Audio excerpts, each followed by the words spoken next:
শাহবাগে শিক্ষকদের সমাবেশে পুলিশের লাঠিপেটা জলকামান।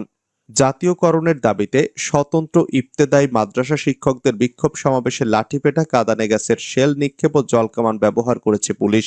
আজ রোববার দুপুর 1টার দিকে রাজধানীর শাহবাগ মোড়ে এ ঘটনা ঘটে। এতে কয়েকজন মাদ্রাসা শিক্ষক আহত হয়েছেন। শাহবাগ থানার ভারপ্রাপ্ত কর্মকর্তা খালিদ মনসুর বলেন, শিক্ষকরা পুলিশের ব্যারিকেড ভেঙে সামনের দিকে যাওয়ার চেষ্টা করে তাদেরকে সরিয়ে দেওয়া হয়। এখানেও হামলা হয়নি।